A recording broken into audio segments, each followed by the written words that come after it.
After 54 years of speculation, dead ends, and myth-making, the true identity of D.B. Cooper may finally have been revealed. This is a D.B. Cooper's a ticket in the name of Dan Cooper. He needed a way to secure other money on honor his bag. A mysterious parachute, long-hidden evidence, and a trail leading to a man named Richard McCoy Jr. have reignited the coldest case in American history, with the FBI now in possession of key artifacts and DNA testing reportedly underway. To this day, no one knows what happened to him after he jumped. The FBI closed the case back in 2016 but might informally look at the piece of evidence that's recently come to light. This could be the breakthrough that exposes the truth behind the legendary hijacker once and for all. Let's get into it.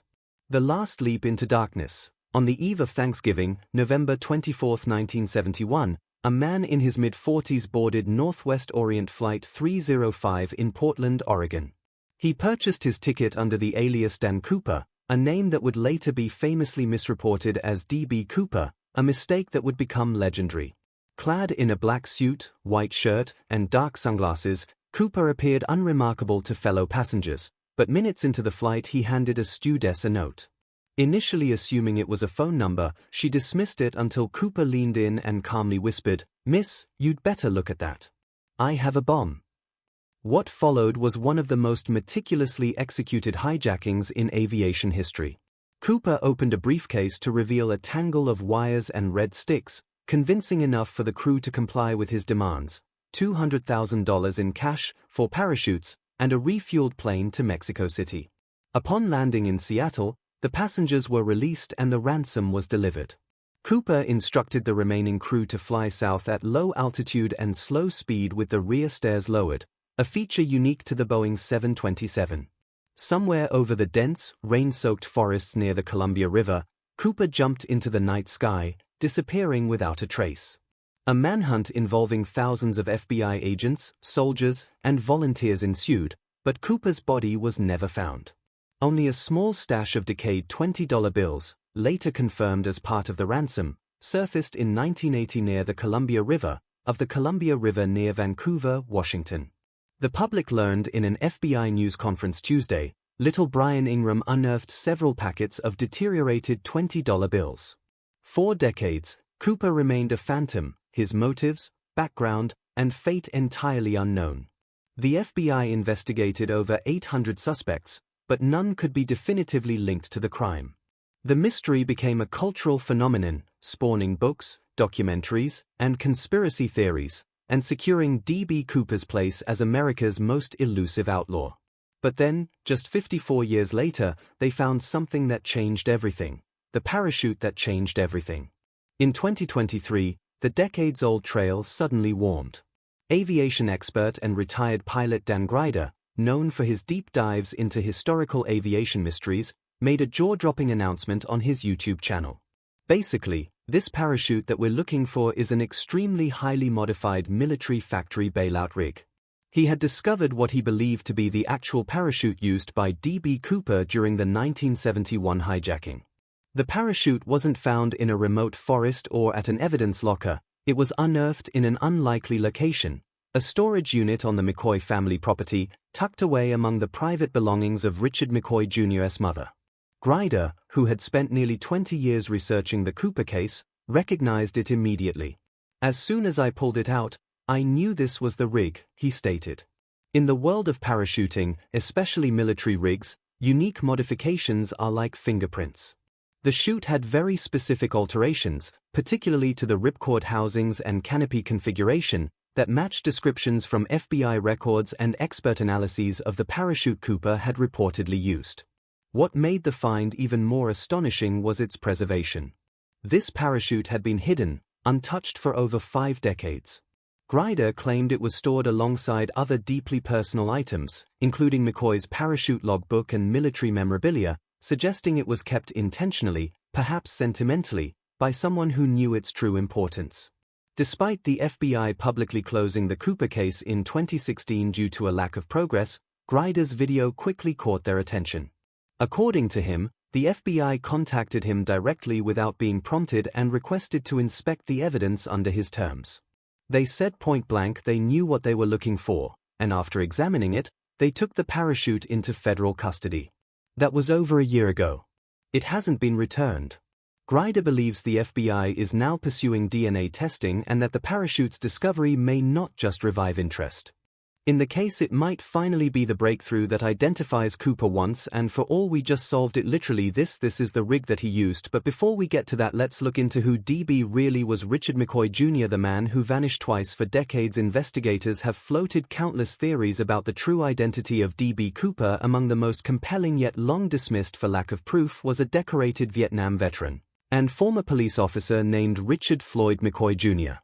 McCoy's name had been linked to Cooper for years due to one startling fact: he pulled off a nearly identical hijacking just 5 months later on April 7, 1972. McCoy boarded United Airlines Flight 855 under an alias, brandishing a fake hand grenade and pistol. He demanded $500,000 in 4 parachutes, then jumped from the aircraft mid-flight over Utah. He was later captured, convicted, and sentenced to 45 years in prison, but in a twist that mirrored Cooper's own elusive fate, McCoy escaped from prison 2 years later using a makeshift gun carved from dental paste. His freedom didn't last long. He was killed in a shootout with FBI agents in Virginia later that year. The resemblance between the two hijackings, right down to the type of plane and the flight plan, was too exact to ignore, yet authorities insisted they were separate individuals, largely because McCoy had an alibi for the 1971 hijacking and lacked definitive evidence connecting him to the Cooper case. But Grider's recent discoveries, especially the parachute and a meticulously kept logbook in McCoy's handwriting, are causing investigators and amateur sleuths alike to reassess everything. The logbook found among McCoy's mother's possessions documents 8 private free-fall practice jumps that ceased abruptly just before November 1971, suggesting deliberate training for a covert jump. McCoy was an elite helicopter pilot and paratrooper with 39 military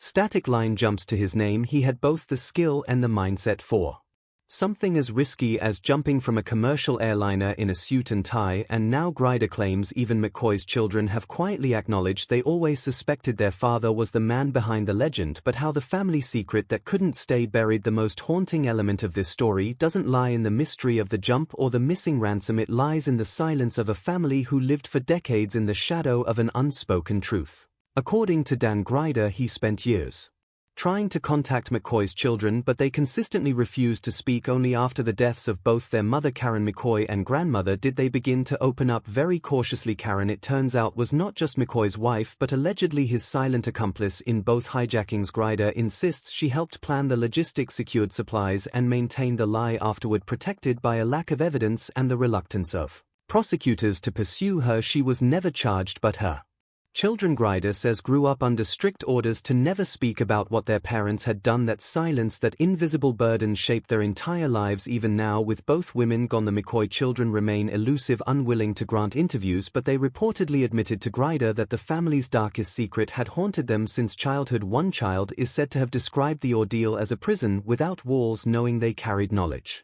that could change history, but living in fear of what it would mean for their mother if it ever came out. What sealed Grider's conviction wasn't just the artifacts or the hidden parachute, it was the subtle but unmistakable confirmation in the eyes and voices of those grown children raised in the long shadow of America's most enduring mystery. And if their father was D.B. Cooper, then the tale of the skyjacker is no longer just one of intrigue and aviation, it's a multi-generational story of silence, guilt, and the price of myth. But if it was all so secretive, what were the authorities going to do to be able to track him down? The FBI's silence in the DNA chase at Quantico. For years the FBI was both the gatekeeper and the skeptic of the D.B. Cooper mystery. They pursued thousands of leads, interrogated suspects across state lines, and ran one of the most exhaustive manhunts in American history, only to suspend the case in 2016 with a cryptic message. Their official statement read, "The FBI has redirected resources, but should specific physical evidence emerge, especially related to the parachutes or ransom money, we urge individuals to come forward."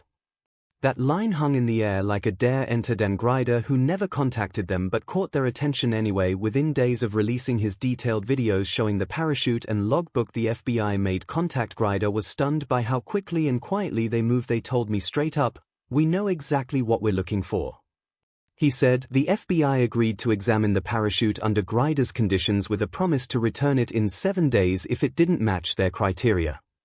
That Was over a year ago. FBI, they want to see where I found the parachute. They want to document that the D.B. Cooper case once and for all. Since then, all of Grider's evidence, the parachute, the rig, the canopy and the logbooks, has been quietly relocated to the FBI's forensic lab in Quantico, Virginia. There the investigation has taken on a new form, a forensic one. My name is Larry Carr. I'm the case agent for the D.B. Cooper case. Are out of the FBI's Seattle office. Going to show you some evidence today that was recovered from the D.B. Cooper case in 1971. Grider believes the Bureau is attempting to construct a direct DNA link between Richard McCoy Jr. and the materials left behind by the hijacker in 1971, including a clip-on tie recovered from the cabin of Northwest Orient Flight 305. That tie had traces of DNA on it, albeit partial and degraded when it was analyzed in the early 2000s. The key now is whether DNA extracted from McCoy's children could genetically triangulate a match. The FBI can't close the case on circumstantial evidence. Grider noted they need something bulletproof, that's DNA, while the FBI remains publicly silent, refusing to confirm or deny the new analysis. The very fact they've held on to the evidence for over a year speaks volumes to those following the case. Something has changed after half a century of theories. The final answer may be waiting in a lab freezer in Quantico. Music. A parachute in a grandmother's closet. The greatest breakthroughs often come not from high-tech labs or classified files, but from dusty closets and forgotten keepsakes. That's exactly where Grider's team found the key piece of evidence, the parachute hidden deep in a pile of heirlooms belonging to McCoy's mother. The parachute wasn't just any military rig accomplished by McCoy in the military. He served 2 terms in Vietnam. He was a helicopter pilot, a fixed-wing pilot, and a military train jumper. It was a green, highly modified parachute, matching the exact description of the one D.B. Cooper used in 1971, and it wasn't alone. Alongside it were McCoy's jump logbooks, training materials, aviation gear, and other personal items that painted a chillingly complete picture. His mother had no ties to skydiving or aviation. She was a civilian, a grandmother who kept her son's prized possessions stored away in silence for over 50 years. They had finally found him, or at least they thought as much. Grider, a retired pilot and experienced parachute analyst, immediately recognized what he was holding. I took one look at it and I knew. He said the modified rig was unmistakable to anyone with deep knowledge of skydiving equipment. In particular, the ripcord housing and alterations made to the front of the harness were unique and too specific to be a coincidence. These modifications were done by someone who knew the science of survival in a free fall, and they matched the FBI's original profile of the parachute Cooper would have used. The discovery wasn't just physical, it was symbolic. The fact that this rig was tucked away among a grandmother's most personal belongings told investigators one thing: this parachute mattered. It wasn't a random souvenir, it was part of a story she couldn't bring herself to destroy, perhaps because deep down she knew it was history. This wasn't just evidence of a jump, it was evidence of a secret the family had guarded for generations. Now, thanks to a chance discovery and a relentless investigator, the silence has been broken, and what once lived in myth may soon live in music. Fact 2: Hijackings. One man. The most stunning aspect of the McCoy theory isn't just that he might have been D.B. Cooper, it's that he may have done it twice. Most Americans are familiar with the first hijacking, November 24, 1971, Northwest Orient Flight 305. A calm man in a dark suit demanding $200,000 in ransom and 4 parachutes before vanishing from the rear staircase mid-flight into a stormy night. But just 5 months later, on April 7, 1972, an eerily similar crime played out, this time on United Airlines Flight 855 en route from Newark to Los Angeles. The hijacker, a man named Richard Floyd McCoy Jr., who demanded $500,000, jumped with a parachute from the rear staircase of a Boeing 727 and disappeared into the night. At the time, the FBI dismissed any connection. McCoy was captured just days later thanks to a tip from an observant Utah state trooper who recognized McCoy's face from a sketch. He was convicted and sentenced to 45 years in prison, but escaped 2 years later, only to be killed in a shootout with the FBI in 1974. Case closed, or so it seemed, but for those digging deeper, the similarities were impossible to ignore. Both hijackers had military training, knowledge of aircraft, experience with parachutes, and nerves of steel. Both carried briefcases allegedly containing explosives. Both vanished out of the same rear stairway of the same type of aircraft, and in a twist that's too convenient to be a coincidence, McCoy's wife Karen McCoy was implicated in assisting her husband during the 1972 hijacking, raising fresh suspicion that she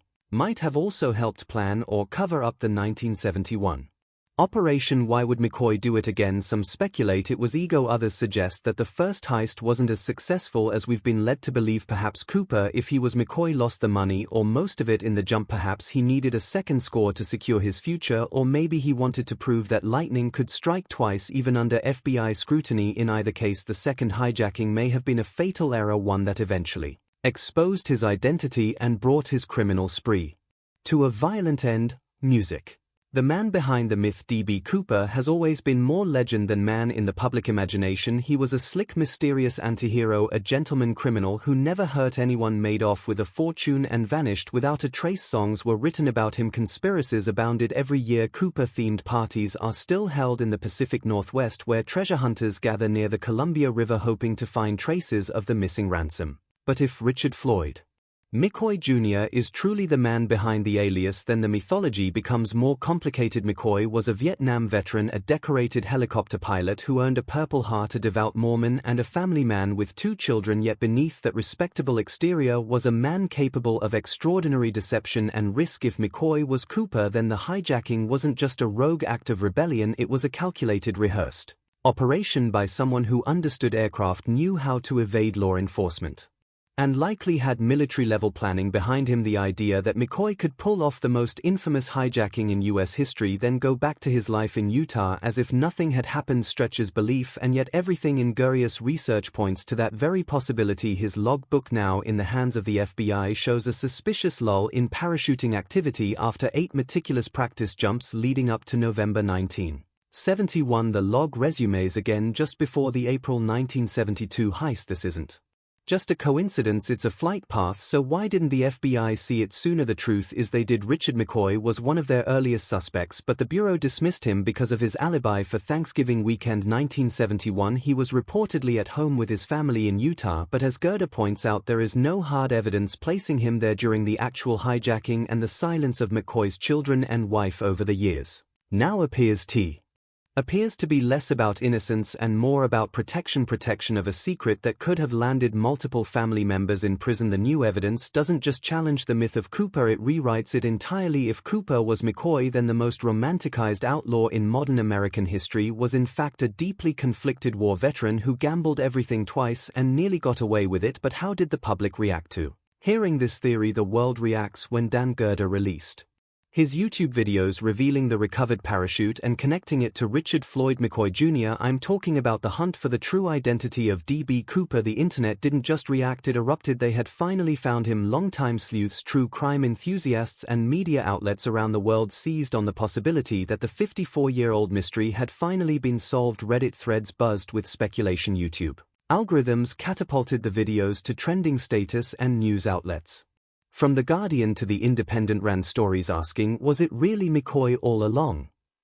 The public had grown comfortable with the myth of D.B. Cooper as an enigmatic Robin Hood-like figure. For many, the idea that Cooper was a family man with a military record who committed not 1 but 2 nearly identical hijackings felt jarring, almost like watching a magician reveal the secret behind the trick. But the sheer weight of evidence being uncovered was undeniable: the recovered parachute, McCoy's practice logbook, and now the tantalizing possibility of a DNA match. The FBI's refusal to comment only fueled speculation further. Their 2016 statement was suddenly being cited everywhere, especially the clause suggesting that specific physical evidence could reopen the case. Now, with physical evidence in their custody at Quantico and reportedly DNA samples from McCoy's children under review, public pressure began to mount. TV specials were quickly thrown into production, podcasts devoted entire seasons to dissecting the new evidence, and legal experts began weighing in on what a posthumous closure of the case might look like. Would McCoy be officially named in an FBI statement? Would there be some form of restitution or recognition for those wrongly suspected over the years, or would the case remain in its twilight zone, a puzzle solved but never officially declared complete? What happens next? Now, with the parachute stored securely at the FBI's Quantico facility and DNA testing potentially underway, we are standing on the precipice of history if the Bureau confirms that McCoy's DNA Matches residue found on the Thai DB Cooper left behind still held in evidence after all these years. It would mark the end of the only unsolved skyjacking in U.S. history, but for now the FBI remains tight-lipped. Multiple outlets including CBS News report that the Bureau is aware of the new materials but will not confirm the existence of an active investigation. Grider himself has said that the parachute and logbook were taken over a year ago and have not been returned. Strong circumstantial evidence that the FBI is still examining them, possibly as part of a renewed forensic inquiry, and even if the DNA proves inconclusive, the circumstantial case against McCoy has never been stronger. The two hijackings, the matching parachuting methods, the logbook of jumps, the recovered rig with modifications known only to experts, the silence of McCoy's children broken only after the death of both their mother and grandmother adds an emotional weight to this theory that few others ever carried.